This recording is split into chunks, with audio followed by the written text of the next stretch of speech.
Hi everyone, welcome to our YouTube channel keep it simple.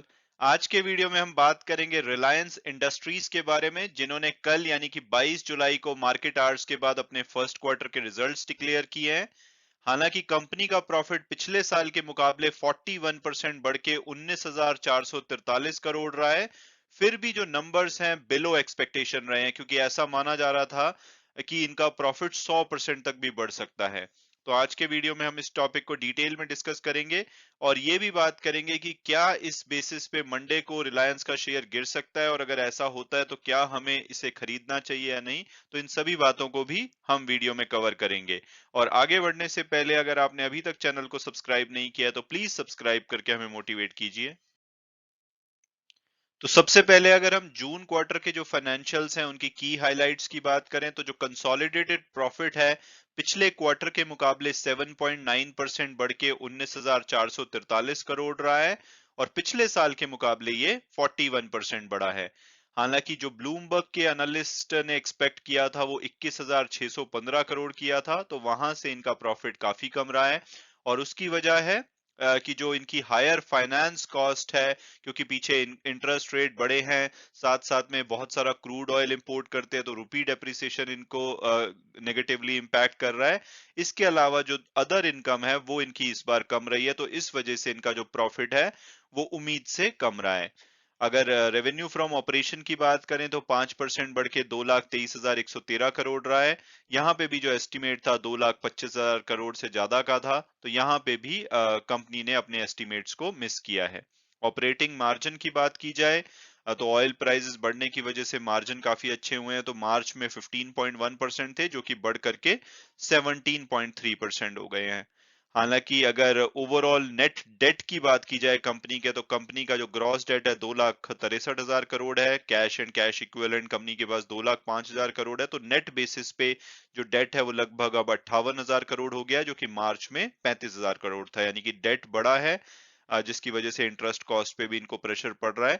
हालांकि जो ये date है कैपिटल एक्सपेंसेस के लिए कंपनी ने नहीं लिया है। कैपिटल एक्सपेंसेस इन्होंने जो भी कैश जनरेट कर रहे हैं अपने बिजनेस से उससे मैनेज किए हैं। जो ये डेट लिया गया है मेनली जो एनर्जी बिजनेसेस की वर्किंग कैपिटल रिक्वायरमेंट है, इसके अलावा जो प्रोडक्ट प्राइसेस बढ़े हैं उसकी वजह से इन्होंने एक्स्ट्रा डेट लिया है। और अब अगर बात की जाए कि भाई जो रिलायंस इंडस्ट्रीज का रेवेन्यू और प्रॉफिट है वो किस सेगमेंट से सबसे ज्यादा आता है, क्योंकि आजकल शायद आप रिलायंस को ज्यादातर जियो या रिटेल के लिए जानते हो, लेकिन आज की डेट में भी जो इनका ऑयल टू केमिकल बिजनेस है, जिसमें कि रिफाइनिंग, पेट्रोकेमिकल और जो इनका रिटेल फ्यूलिंग का बिजनेस है, ये सभी इंक्लूडेड है। वहां से इनका इस क्वार्टर में 60% रेवेन्यू और 50% एबिटा आया है। तो यानी कि ये इनका अभी भी मेन बिजनेस है, और यहाँ पर ही क्योंकि ऑयल के प्राइसेस बढ़ रहे थे तो इसकी वजह से इनको काफी फायदा हुआ है। इसके बाद अगर रेवेन्यू वाइज देखा जाए तो रिटेल जो सेगमेंट है वो इनका दूसरे नंबर पे रहता है। 22% के आसपास रेवेन्यू वहां से आता है, लगभग 58,500 करोड़। और उसके बाद जो जियो है डिजिटल बिजनेस, वहां से लगभग 11% का इनका रेवेन्यू आता है। और बाकी जो इनके जो दूसरे बिजनेसेस हैं वहां से लगभग 6-7% का रेवेन्यू आता है। और अगर एबिटा की बात की जाए तो सबसे ज्यादा 50% ऑयल टू केमिकल बिजनेस से, फिर 30% आपका जियो से आता है, और 10% रिटेल से। तो इस तरह से ये इनके मेन बिजनेस है। तो आज की डेट में भी जो ऑयल टू केमिकल बिजनेस है उनके ऊपर इनकी डिपेंडेंस काफी ज्यादा है। और अब अगर बात की जाए इनकी सेगमेंट परफॉर्मेंस की, तो सबसे पहले अगर ऑयल टू केमिकल और ऑयल एंड गैस बिजनेस की बात करें, पहले ये दोनों बिजनेसेस एक साथ मर्ज होते थे, लेकिन फिर इन्होंने डिसाइड किया था कि ये जो 20% हिस्सा है ऑयल टू केमिकल बिजनेस का, ये सऊदी अरामको को बेच देंगे, जो कि अब डील कैंसिल हो गई है।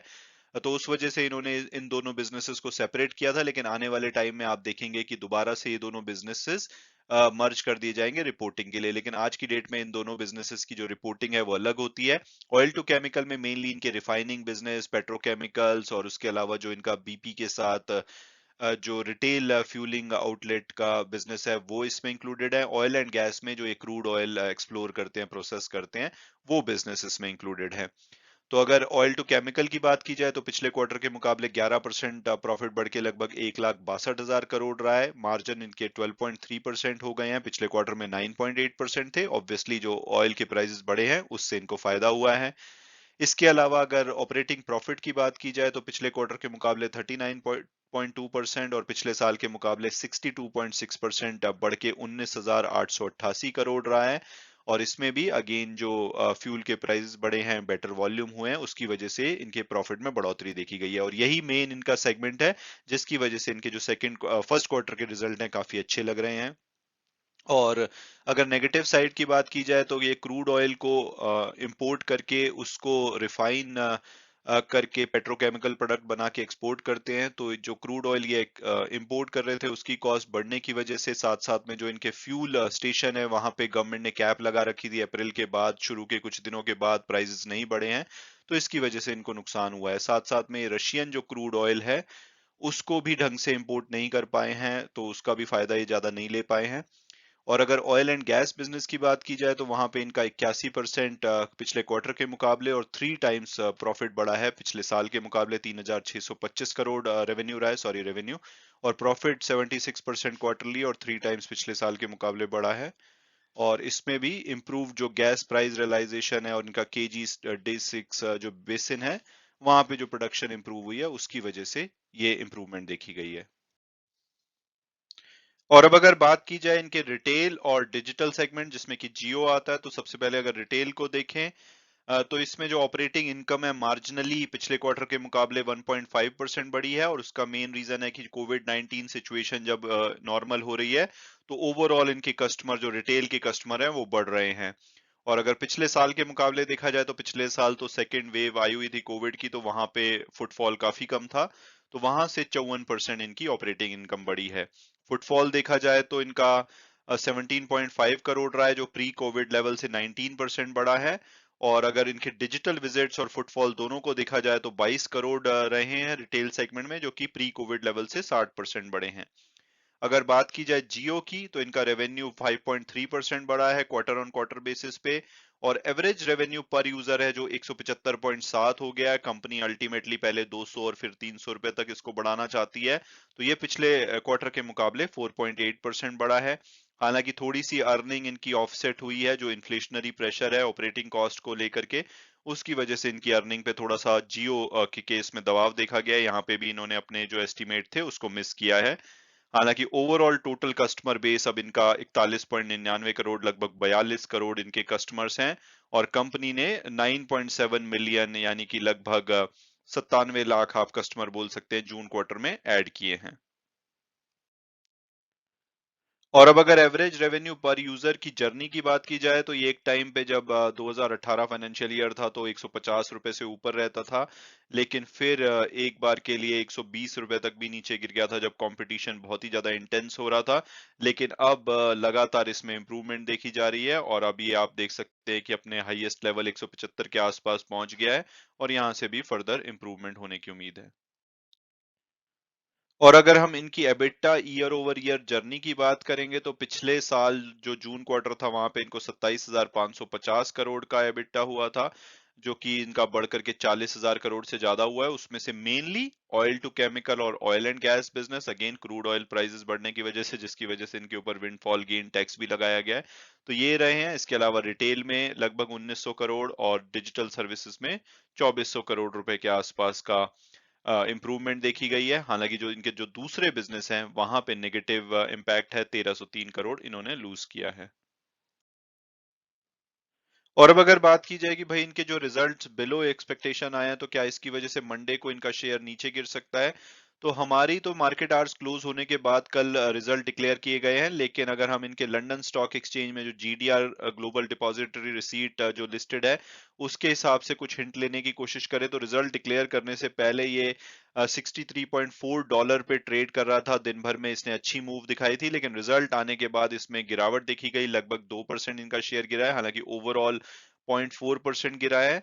तो मंडे को इसकी हिसाब से लगाया जाए और जो कि रिजल्ट बिलो एक्सपेक्टेशन है तो शेयर में थोड़ा दबाव देखा जा सकता है। हालांकि उम्मीद नहीं है कि बहुत ज्यादा गिरेगा, एक बार के लिए ये 2400 से 2500 की रेंज में रह सकता है, टुवर्ड्स मोर इनटू लाइक 2450 से थोड़ा सा शायद कम पे जाए, लेकिन थोड़ा सा दबाव दिखने की उम्मीद है। और अगर लॉन्ग टर्म पर्सपेक्टिव से बात की जाए कि क्या इस शेयर में अगर ये नीचे गिरता है तो हमें लेना चाहिए या नहीं, तो सबसे पहले अगर इसकी पास्ट परफॉर्मेंस देखें तो 3 साल में इन्होंने 97% की रिटर्न दी है, पिछले एक साल में भी 18% की बढ़िया रिटर्न है। हालांकि 1 जनवरी के बाद इनका शेयर सिर्फ 5.7% ही बढ़ा है, और उसमें से भी जो मेजॉरिटी गेन है वो पिछले एक वीक में देखा गया है 4% के आसपास रिजल्ट के एंटिसिपेशन में। और अगर टिकर टेप के प्रोडक्टिव एनालिसिस के हिसाब से 2800 रुपए के आसपास इसका एवरेज टारगेट प्राइस आता है, 3200 रुपए के आसपास ऑन द हायर साइड, और 1900 के आसपास इसका लोअर साइड पे प्राइस आता है। जो आज की जो लास्ट क्लोजिंग हुई है कल की, वो 2500 के आसपास हुई है, तो उस हिसाब से ये एवरेज टारगेट प्राइस से नीचे पे अवेलेबल है। और अगर इसके फंडामेंटल और पीयर्स एनालिसिस को लगाया जाए तो फंडामेंटली ये सबसे बड़ी कंपनी है, मार्केट कैपिटलाइजेशन के हिसाब से 16,93,000 करोड़ का इसका मार्केट कैपिटलाइजेशन है। और इनके पीयर्स आप नहीं बोल सकते, हालांकि इनका main business oil to chemical का है, उसमें ओएनजीसी, ऑयल इंडिया, पेट्रोनेट वगैरह इनके पीयर्स हो सकते हैं, लेकिन ये दूसरे बिजनेसेस में भी है, तो इसलिए पी पीबी रेशो इनकी कंपैरेटिव नहीं है। हालांकि थोड़ी सी ऑन द हायर साइड है, रिटर्न ऑन इक्विटी 8% के आसपास की है, और अदरवाइज डेट अब इनका रीजनेबल हो चुका है, हालांकि थोड़ा बहुत बड़ा है, लेकिन बहुत ही अच्छा प्रॉफिट कमाने वाली कंपनी है, डाइवर्सिफाइड कंपनी है। तो अगर मेरी पर्सनल ओपिनियन पूछी जाए तो मुझे लगता है कि लॉन्ग टर्म पर्सपेक्टिव से तो जैसे इसके पास जैसे ये new energy segment, green energy segment में जा रहे हैं, तो वो इनके लिए पॉजिटिव है लॉन्ग टर्म के लिए। इसके अलावा भी जो नेक्स्ट वीक में जो 5G की ऑक्शन होने वाली है, उसमें जो इनका उम्मीद है कि सबसे ज्यादा इनके पास बिडिंग जाने वाली है, तो उस वजह से ये पॉजिटिव चीजें हैं लॉन्ग टर्म में। लेकिन अगर शॉर्ट टर्म की बात की जाए, अगले क्वार्टर में एक तो विंडफॉल गेन टैक्स 1 जुलाई से लगाया गया है, तो उसका जो पूरा इम्पैक्ट होगा वो इनको अगले क्वार्टर में दिखेगा। हालांकि उसमें थोड़ी बहुत कटौती की गई है, बट अभी भी इनके प्रॉफिट को वो इम्पैक्ट करेगा। दूसरा, इन्होंने अपनी जब कमेंट्री दी है तो ये बोला है कि ग्लोबल रिसेशन का खतरा है, इनकी इनपुट कॉस्ट बहुत ज्यादा बढ़ रही है, तो उस वजह से हो सकता है इनके थर्ड क्वार्टर के जो फाइनेंशियल है वो काफी खराब रहे, तो उस टाइम पे इनका शेयर एक बार के लिए 1900 की तरफ भी भाग सकता है, अनलेस की कोई पॉजिटिव डेवलपमेंट होती है जो 5G ऑक्शन है वहां से या कोई और।